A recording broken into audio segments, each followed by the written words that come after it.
여러분 안녕하십니까? 행복한 안식일입니다. 날씨가 많이 추워졌죠. 한 주 사이에 완전히 여름에서 가을로 이제 들어간 것 같습니다. 목회실에 앉아 있으면 이제는 아침 저녁으로 난방을 안 넣으면 좀 이렇게 지내기가 불편할 만큼 그렇게 쌀쌀한 날씨가 온 것 같습니다.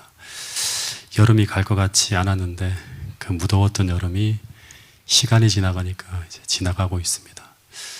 마찬가지로 주님께서 약속하신 그 모든 예언들은 시간이 흘러가면 주님의 때가 되었을 때 반드시 성취된다고 하는 사실을 기억하시면서 날마다 시대의 징조를 분별하고 하나님 말씀을 쫓아 살아가는 여러분 가족이 되었으면 좋겠습니다. 지난 시간부터 이제 출애굽기 28장을 나가고 있는데 이 출애굽기 28장은 이제 성막을 관리하는 그 성막을 책임지는 사역자로서 제사장이 선택되어지고 그리고 그들이 그 성스러운 직무를 수행할 때 필수적으로 착용하고 입어야 될 이 제사장 의복에 대한 이야기가 쭉 나옵니다. 근데 구약시대의 제사장은 어떤 사람이죠? 구약시대의 제사장은 어떤 사람이에요? 뭐 하는 사람이죠? 이 구약시대 제사장이 해야 될 가장 중요한 직무 중에 하나가 뭐죠? 그러니까 백성과 하나님 사이에 중보자 역할을 하는 거예요. 그래서 성소에 들어가서 성소의 봉사의 직무를 수행하면서 하나님과 교통하고 교제하면서 하나님의 뜻을 받아서 세상에 전달해 주는 사람, 그 역할도 하고요. 그리고 또 하여서 이 사람은 어떤 일을 해야 되는가 하면 하나님이 어떤 분인지를 보여줘야 돼요. 그 봉사의 직무를 통해서 그 사람의 삶을 통해서 하나님이 어떤 분인지를 알려줘야 되는 사명을 가지고 있어요. 그래서 당시 제사장들은 하나님과 백성의 중보자로서 하나님이 어떤 분인지를 보여주는 그 그리스도의 대표자 또는 하나님을 대표하는 사람이에요.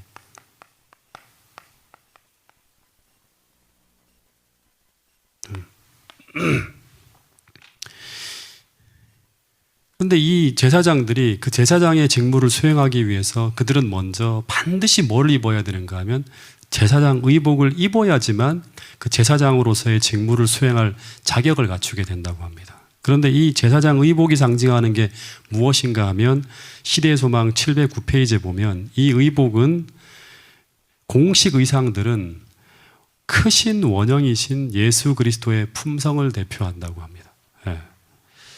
그래서 그들이 이 제사장 복장을 입었다고 하는 것은 무엇을 상징하는가 하면 그들이 그리스도를 옷 입었다고 하는 걸 상징하는 거예요.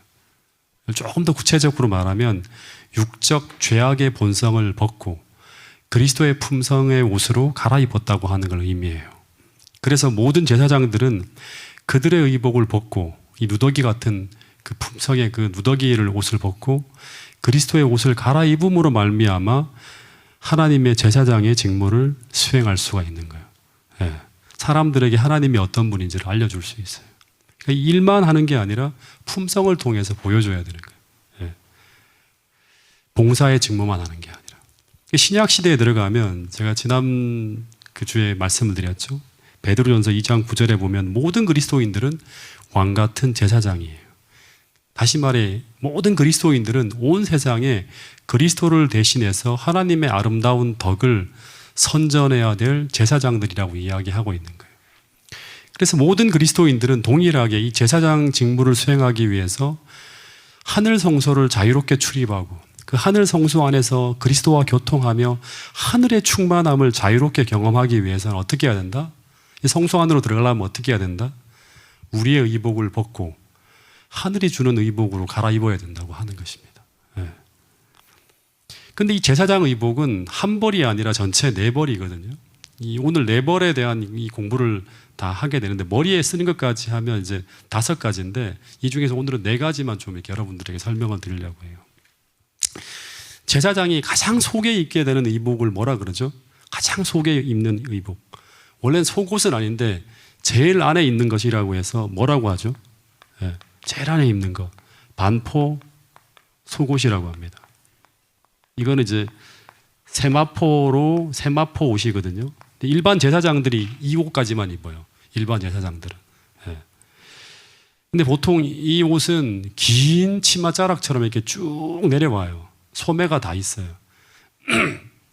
넉넉한 가운 같은 이제 이 흰 세마포로 짠 이복인데 이 옷을 어깨 위에 딱 걸치면 발까지 내려와서 온몸을 다 가리게 되는 옷이라고 합니다.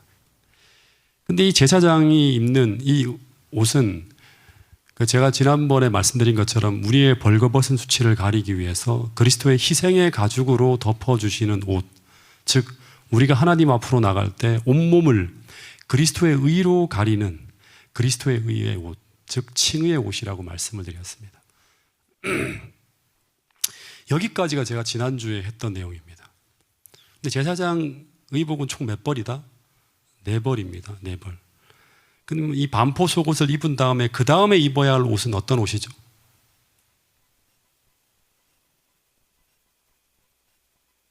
그 다음에 입어야 될 옷은 어떤 옷이죠?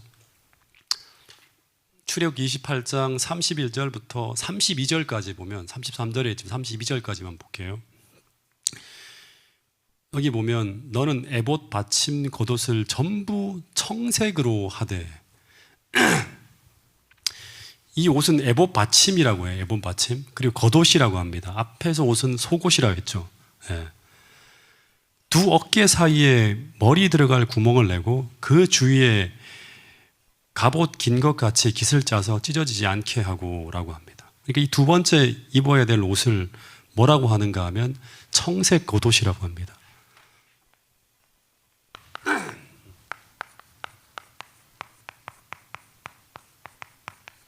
그러니까 이걸 에봇 받침이라고 하거든요. 에봇을 받쳐 입기 위해서 이제 입는 옷인데, 근데 이 반포 속옷은 흰색인데 왜 이 겉옷은 청색으로 했을까요?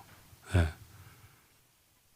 그래서 이 청색 겉옷의 끝에 보면 이 방울이 쫙 달려 있어요. 70개 정도 방울이 달려 있는데 제사장들이 지성소에 들어가서 봉사할 때 딸랑딸랑딸랑 하고 이렇게 방울 소리가 난다고 합니다. 그리고 이 청색 겉옷은 반포 속옷 위에 입는데 반포 속옷이 이렇게 드러나죠. 그죠? 청색 겉옷은 조금 더 짧아요, 이게. 근데 왜 이 겉옷을 청색으로 했을까요? 색상이 다 정해져 있다고 하는 것은 이 청색이 상징하는 무엇인가가 있었다고 하는 것입니다. 그렇지 않다면 그냥 겉옷을 입으라고 했겠죠. 속옷을 입고 겉옷을 입으라고 했을 텐데 직접 청색 옷이라고 하는 색깔을 지정해 줬다고 하는 것은 뭔가 하면 이 청색이 상징하는 무엇인가가 있다고 하는 거예요. 그 당시 사람들이 다 아는. 청색은 뭘 상징하죠? 흰색은 순결한 걸 상징한다 그러면 청색은 뭘 상징해요? 민수기 15장 37절부터 40절의 말씀을 같이 한번 읽어보겠습니다. 시작. 여호와께서 모세에게 말씀하여 이르시되 이스라엘 자손들에게 명령하여 대대로 그들의 옷단 귀에 술을 만들고 청색 끈을 그 귀에 술에 더하라. 이 술은 너희가 보고 여호와의 모든 계명을 기억하여 준행하고 너희를 방종하게 하는 자신의 마음과 눈의 욕심을 따라 음행하지 않게 하기 위함이라. 그리하여 너희가 내 모든 계명을 기억하고 행하면 너희의 하나님 앞에 거룩하리라. 예, 이 청색 끈을 귀 술에 더하라. 근데 이 술은 이 청색 끈이죠, 그렇죠? 너희가 보고 이 청색을 보자마자 너희가 보고 여호와의 계명을 기억하여 준행하게 하는 거예요. 예.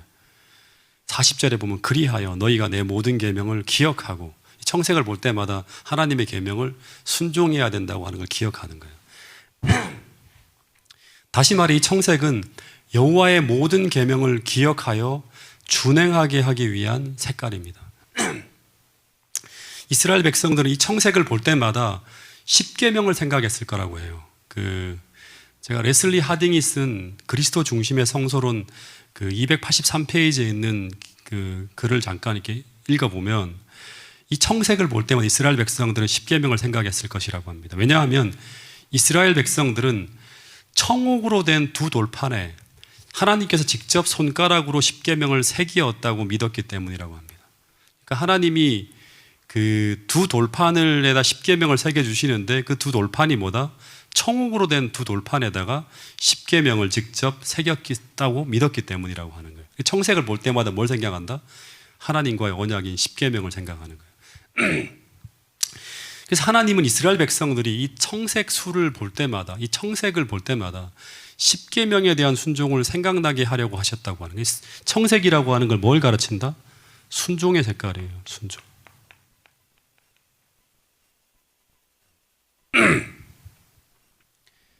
더하여서 이 청색 예복은 여호와의 율법에 대한 부분적인 순종이 아니라 온전한 순종의 의미를 담고 있기 때문에 이 청색 예복은 조각조각 붙여서 만들어서는 안 돼요.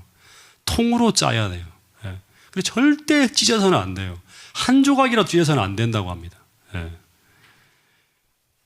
근데 이 가야바가 찢었죠, 이거를. 이 제사장 의복을. 그래서 그는 곧 스스로 사형을 의미하는 선고를 내린 거라고 그렇게까지 이야기합니다. 근데 오늘 우리들에게 이 청색 예복을 바라볼 때 우리는 무엇을 떠올리게 될까요? 이 청색 예복.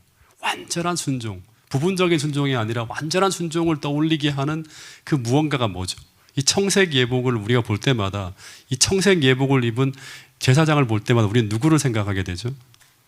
네, 완전하고 온전한 순종의 생애를 살아가신 예수 그리스도를 떠올리게 된다고 합니다.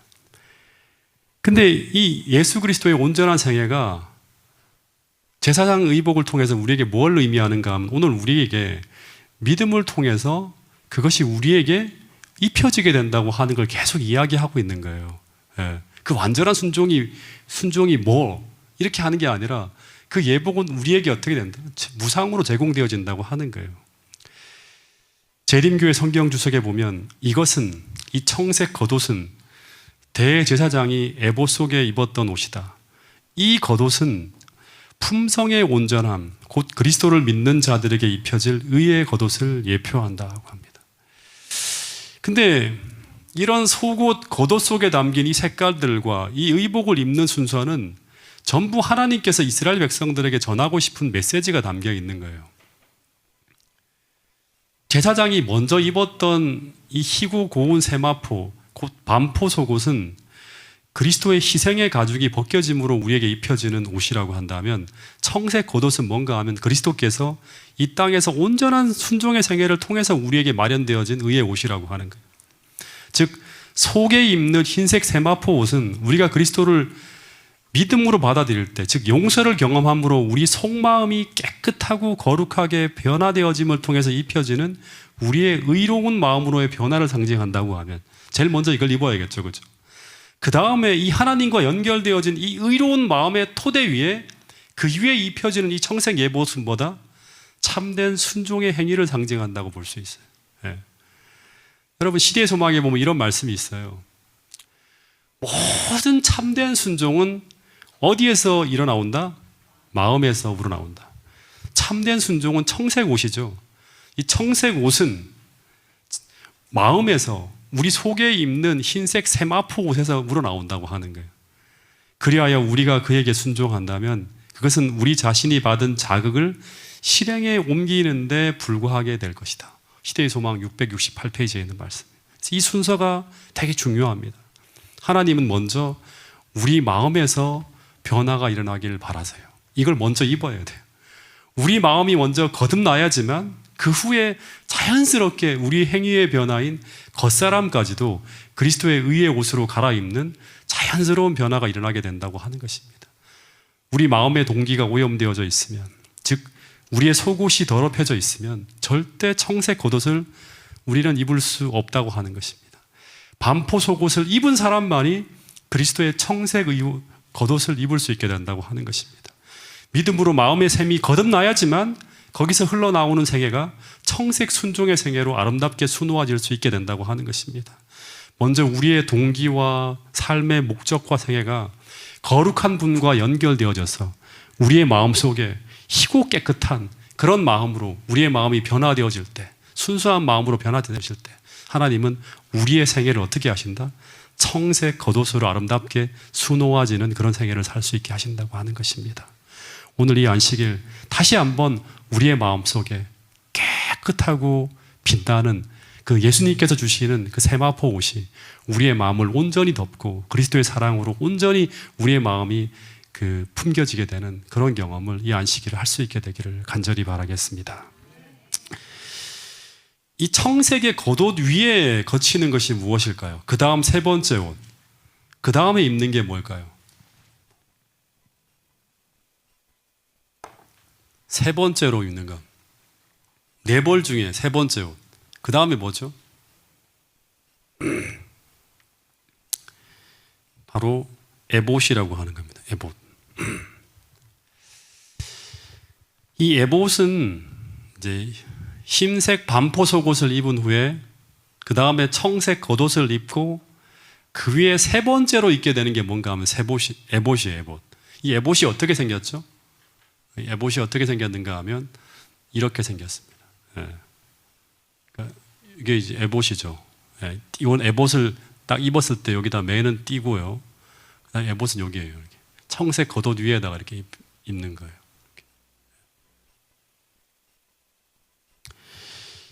이 에봇의 기능은 여러 가지가 있는데 첫 번째는 뭔가 하면 먼저 입고 있는 다른 옷을 보호하기 위해 입는 것이라고 합니다. 반포 속옷과 청색 겉옷이 오염되지 않도록 하기 위해 입는데 뭘 봉사를 하다가 이렇게.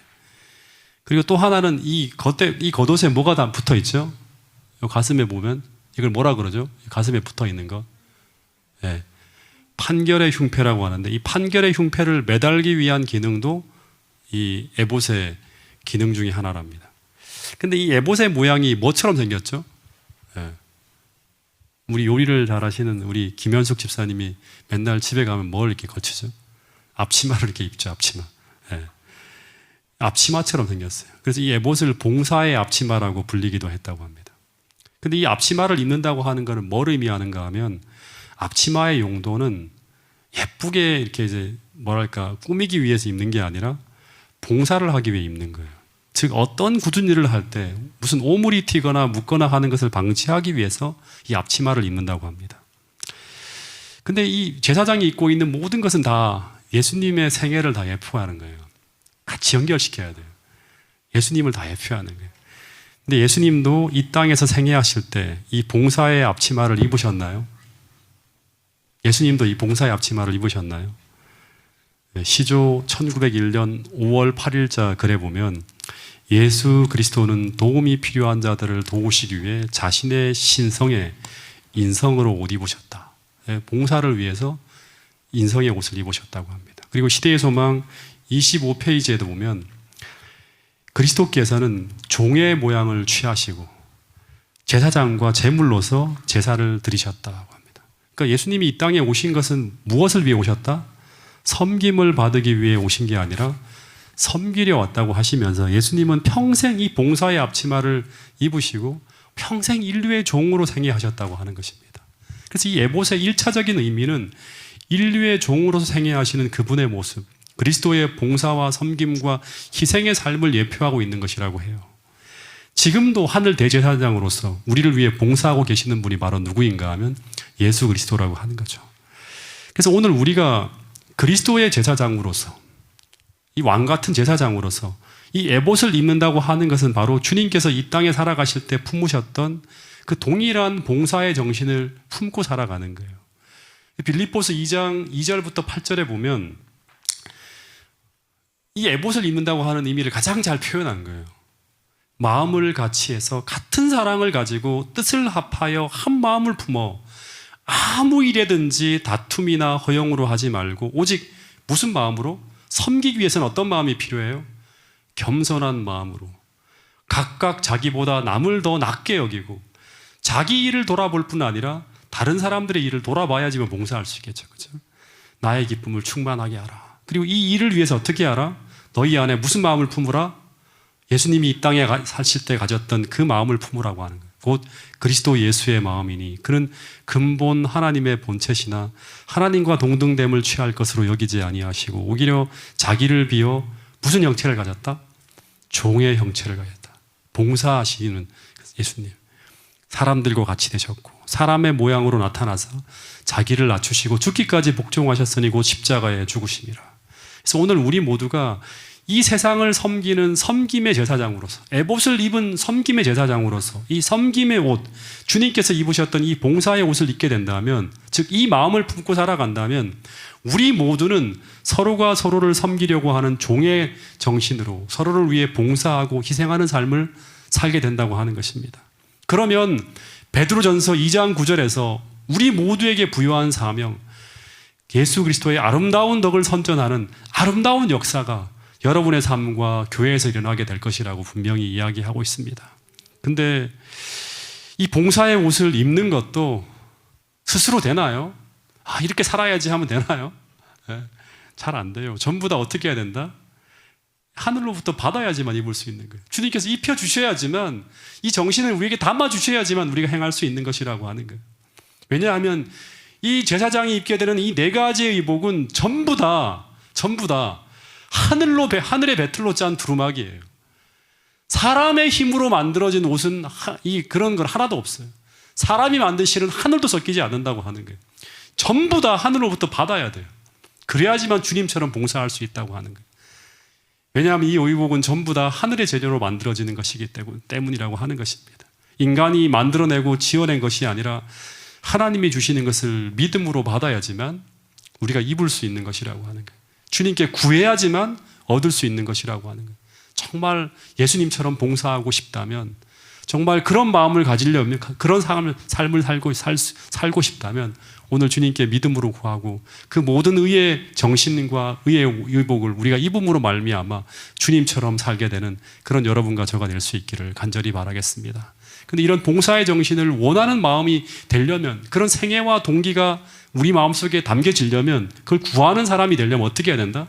첫 번째 먼저 이걸 입어야 돼요. 믿음으로 주님과 연결되어지는 칭의의 경험을 해야 되는 거예요.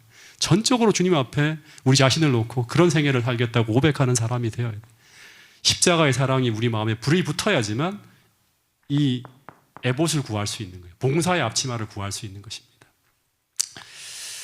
근데 이 모든 것이 다 어떻게 만들어지게 되는가? 또다시 한번 복습을 하면 첫 번째 의복인 반포 속옷은 칭의의 옷이죠. 예수님의 순종과 십자가의 희생을 통해 마련되어진 거예요. 이게 다 만들어진 거예요. 두 번째 의의 청색 겉옷은 예수님의 율법에 대한 완전한 순종의 생애를 살아감으로 말미암아 만들어진 것이고, 세 번째 이 에봇은 그리스도의 봉사와 섬김과 희생의 삶을 통해 만들어진 옷이에요. 근데 이 모든 하늘의 의의 옷들은 전부 다 우리가 어떻게 할 때? 믿음으로 말미암으라고 하는 게 바로 그거예요. 믿음으로 주님께 구할 때, 그분처럼 살기 위해, 그분의 사역을 감당하기 위해 우리가 주님 앞에 믿음으로 구할 때, 그때마다 주님께서 입혀주시고 나눠주시는 의를 통해서 우리에게 제공되어질 수 있는 것이 바로 뭐다? 이 세 가지의 옷이라고 하는 것입니다. 여러분, 우리 모두가 이 안식일, 우리의 생애가 정말 주님처럼 닮은 그런 생애를 살기를 간구한다면, 날마다 그리스도를 믿음으로 구하고 바라볼 때마다, 그 구할 때마다 성령의 시줄과 날질로 짜여진 그런 품성의 아름다운 변화가 날마다 여러분의 생애에 나타남으로 말미암아 하나님께 영광 돌릴 수 있는 그런 여러분과 저의 생애가 될 수 있기를 간절히 바라겠습니다.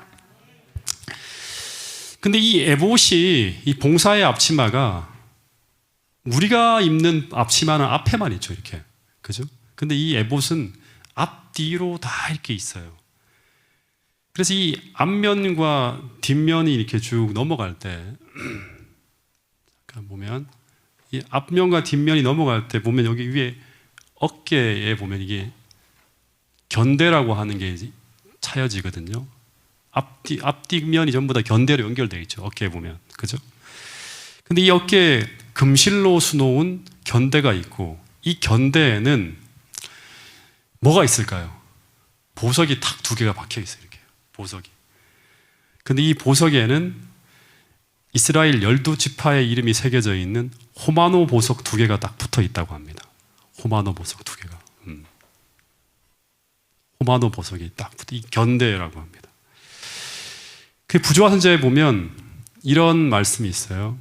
에봇에는 소매가 없고 금실로 수놓은 견대가 있는데, 그 견대에는 이스라엘 12지파의 이름이 기록되어 있다. 근데 그 두 개의 보석이 바로 뭔가 호마노 보석이라고 합니다. 근데 이 어깨 견대에 붙어 있는 이 12지파의 이름이 붙어 있는 이 호마노 두 개의 보석은 뭘 상징할까요? 그 왜 12지파의 이름을 쭉 기록해 놨을까요? 예. 다 의미가 있는 거거든요. 예. 하나님을 믿는 믿음 안에 살아가는 모든 영적 이스라엘 백성들을 상징하는 거예요. 양쪽 어깨. 예. 이 이사야서 9장 6절에 보면 이사야서 9장 6절에 보면 그 어깨에는 예수님의 어깨에는 뭐가 메어져 있다? 정사가 메어져 있다고 하는 거예요. 이 말은 뭔가 하면 그분의 어깨에는 전 우주의 정부가 안전하게 거할 수 있을 만큼 능력이 있다고 하는 걸 상징하는 거예요. 그러니까 이 제사장이 입고 있는 모든 의복들은 다 예수님을 다 표상하는 거예요. 전부 다. 그래서 이 어깨에 붙어 있는 12지파의 이름이 적혀 있는 보석은 무엇을 상징할까?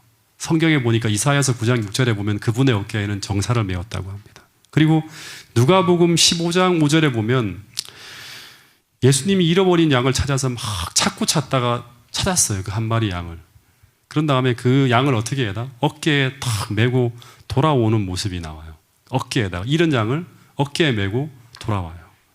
이 말씀은 예수님은 온 인류의 정사를 통치할 뿐 아니라 이스라엘 중에 가장 작은 자도 그분의 어깨에 올려져서 떠받치고 있는 그런 모습으로 표현되어지고 있어요. 예수님의 모습이. 예. 그래서 오늘 믿음으로 그분의 어깨 위에 내 삶을 맡기기로 결심한 모든 사람들을 하나님은 영원히 지워지지 않는 손끝으로 우리의 이름을 어떻게 한다? 그 호마노 보석 위에 찬란하게 새기시고 그 믿음을 포기하지 않는 한 우리를 영원히 지켜주실 것을 상징하고 있는 게 바로 뭔가 하면 이 보석으로 새겨진 그 이름이 적혀 있는 그 보석이 어깨에 딱 들려 있는 거예요.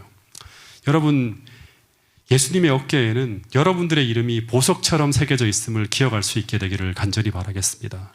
그리고 그곳은 가장 안전한 곳임을 기억하고 오늘도 그분의 능력에 붙드심을 믿음으로 경험하게 되는 여러분과 저가 될 수 있기를 간절히 바라겠습니다.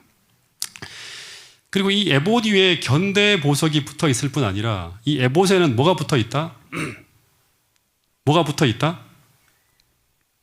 이 에봇에는 뭐가 붙어 있는가 하면 판결의 흉패가 딱 메어져 있습니다. 판결의 흉패가.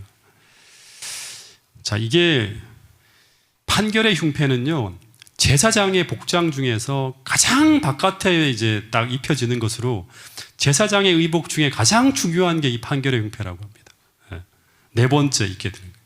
15절부터 30절까지의 말씀을 잠깐 보면 이 판결의 흉패는요, 길이와 넓이가 한 뼘씩 네모 반듯하게 딱 돼 있는데 그 네모 반듯하게 돼 있는 그곳에다가는 네 줄로 보석을 딱 물려요. 첫 줄에는 홍보석, 황옥, 녹주, 둘째 줄에는 무슨 보석, 셋째 줄에는 무슨 보석, 넷째 줄은 무슨 보석 쭉 물리는데 21절에 보면 이 보석들은 뭐다? 이 보석들은 뭐다?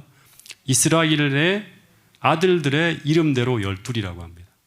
보석마다 12지파의 한 이름씩 도장을 새기는 법으로, 마치 도장에다 새기는 법으로 뭐 어떻게 알아? 보석에다가 이스라엘 지파 이름을 다 새기라고 하는 거예요. 예. 그리고 29절에 보면 아론이 성소에 들어갈 때에는 이스라엘 아들들의 이름을 기록한 이 판결의 흉패를 가슴에 붙여서 여호와 앞에 영원한 기념을 삼을 것이니라. 너는 우림과 둠님을 판결의 흉패 안에 넣어서 아론이 여호와 앞에 들어갈 때 그의 가슴에 붙이게 하라. 아론은 여호와 앞에서 이스라엘 자손의 흉패를 항상 그의 가슴에 붙일지니라 하는 그런 말씀이 있어요. 이 판결의 흉패는 가로 세로 한 뼘 되는 이 정방향으로 되어 있는데 그 위에 뭘 어떻게 했다? 12개의 보석을 다 물렸어요. 다 박아놨어요. 12개의 보석. 그 보석 하나하나마다 전부 다 뭘 새겼다? 이스라엘 12지파 이름을 다 새기고 그것을 푸른 끈으로 다 묶어서 어깨에 느려뜨려서 제사장이 메고 다녔다고 합니다. 근데 이 제사장이 성소에 들어갈 때마다 이 흉패를 가슴에 붙이고 들어갔는데 이 흉패라고 번역된 히브리어는 호센이라고 하는 단어를 쓰는데요. 호센. 히브리어로 흉패라고 하는 단어가 호센인데요. 이 단어는 아름다운 것 혹은 장식품을 의미한다고 합니다. 다시 말해서 제사장 복장에서 가장 아름답고 가장 찬란한 부분이 바로 뭐다? 판결의 흉패라고 하는 거예요. 근데 이 판결의 흉패는 보석으로 단장되었다고 하는데 이 보석에는 이스라엘 12지파 이름이 기록되어져 있다고 하는 거예요. 그러니까 어깨의 견대에도 호마노 보석 보석에도 12지파의 이름이 6개씩 새겨져 있고, 가슴에도 이스라엘 12지파의 이름이 새겨져 있는 보석들이 달려 있다고 하는데, 이게 뭘 의미할까? 이게 생각을 해야겠죠. 이게 뭘 의미할까요? 가슴에다가 이렇게 12지파의 보석을 담고 있는 게 뭘 의미할까요? 대제사장은 누굴 상징한다? 예수 그리스도를 상징한다. 성소에 계신 그리스도 44페이지에 보면 여호와께서는 아론이 성소에 들어갈 때에는 이스라엘 아들들의 이름을 기록한 이 판결의 흉패를 가슴에 붙여 여호와 앞에 영원한 기념을 삼으라고 명령하셨다. 그와 같이 위대한 대제사장 그리스도께서는 죄인을 위하여 아버지 앞에서 마치 자신의 피로 탄원할 때 회개하고 믿는 각 영혼의 이름을 마음에 지니신다. 그러니까 다시 말하면 주님께서 막 죄인을 위해 아버지 앞에 지금도 탄원하잖아요. 그럴 때마다 회개하고 믿는 각 영혼의 이름을, 칭의를 경험하고 주님처럼 살려고 애쓰는 그 모든 사람들의 이름을 마음에 지니신다고 하는 거예요. 마치 판결의 흉패가 그분의 가슴에 보석처럼 달려 있는 것처럼 각 영혼의 이름을 그 마음의 보석처럼, 보석이라고 하는 건 뭐예요? 절대 잃어버릴 수 없는 거잖아요. 절대 잃어버리면 안 되는 거잖아요. 절대 잃어버릴 수 없는 가장 귀한 보배처럼 주님의 마음에 지니고, 지금 하늘 지성소에서 우리를 위해 어떻게 하신다? 탄원한다고 하는 거예요. 상한 갈대를 꺾지 아니하시고 꺼져가는 심지를 끄지 아니하시기를 언제까지? 심판하여 이길 때까지. 하나님 앞에 탄원하고 계신 분이 바로 누군가 하면 지금 지성소에 계신 그리스도라고 하는 것입니다. 비록 우리가 스스로 보기에 너무나 누추하고 못나고 모자라지만, 그러나 주님은 여러분 한 분 한 분을 그렇게 보지 않으신다고 하는 겁니다. 그분은 우리 하나하나를 그분의 마음에 가장 아름답고 가장 소중한 보석처럼 그렇게 마음에 기억하고 계신다고 하는 것입니다. 그것을 말해주는 것이 바로 뭔가 하면 십자가이고요. 그것을 성소를 통해 보여주는 것이 바로 그분의 가슴에 달려있는, 그분의 어깨에 달려있는 이스라엘 백성들의 이름이 기록된 보석들이라고 하는 거예요. 여러분, 그 어떤 순간에도 이 사실을 잊어버리면 결코 안 된다고 하는 것입니다. 여러분, 십자가를 통해서 이 보석처럼 귀한 인류를 잃어버리지 않기 위해서 어떻게 하신 거예요? 자기 생명을 바쳐서 다시 찾아내는 거예요. 그게 바로 뭔가 하면 십자가라고 하는 것입니다. 여러분, 이사야 49장 15절 16절에는 이런 말씀이 있습니다. 여인이 어찌 그 젖먹는 자식을 잊겠으며 자기 태에서 난 아들을 긍휼히 여기지 않겠느냐.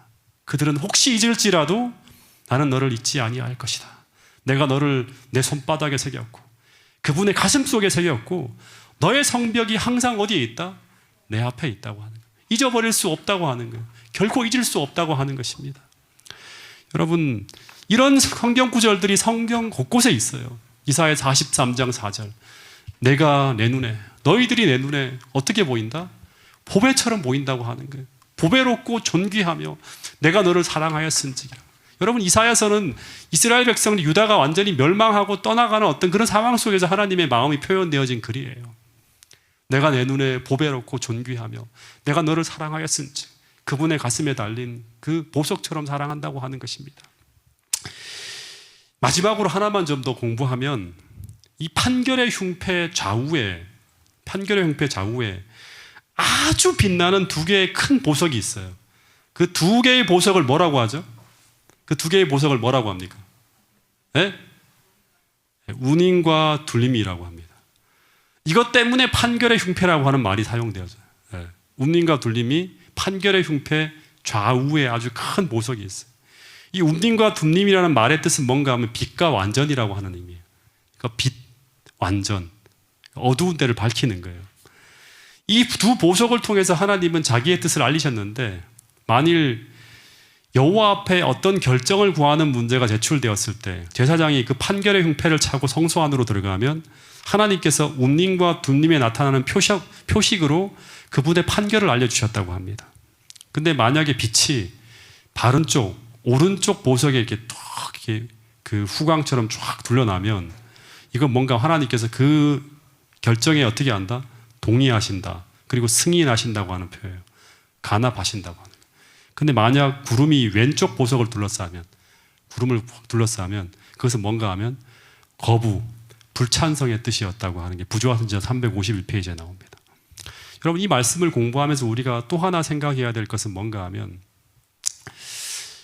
여호와의 제사장들은 반포 속옷과 이 반포 속옷이 뭐예요? 예, 믿음이죠. 믿음의 반포 속옷이에요. 그리고 믿음의 결과인 청색 겉옷을 입고 있고, 그 다음에 믿음의 결과인 이 봉사의 에봇을 입고 있고, 날마다 이웃과 영혼을 주님처럼 사랑하는 흉패를 차고 있고, 날마다 하나님의 뜻을 묻고 분별하는 판결의 흉패를 언제나 차고 하나님의 제사장으로 봉사했다고 합니다. 근데 오늘 우리도 마찬가지로 이 네 벌의 하나님의 의의 옷을 입을 때만이, 다 받을 때만이 우리는 온전하게 주님을 닮은 생애를 살 수 있어요. 예. 날마다 믿음과 순종의 생애를 살아갈 수 있고, 이 의의 옷을 받아 입을 때만이 우리가 주님의 사랑의 마음을 품고 살 수 있고, 이것을 받을 때만이 주님처럼 세상을 섬기며 봉사할 수 있고, 그리고 이것을 받아야지만, 이 에봇을 입어야지만 우리는 그리스도의 뜻을 분별할 수 있어요. 운임과 두님을 통해서 계속 분별하면서 완전하게 살 수 있다고 하는 것입니다. 이것이 바로 그리스도로 완전 무장을 하는 것입니다. 여러분, 이것은 우리가 구할 때 얻을 수 있는 거예요. 구하지 않으면 얻을 수 없다고 하는 것입니다.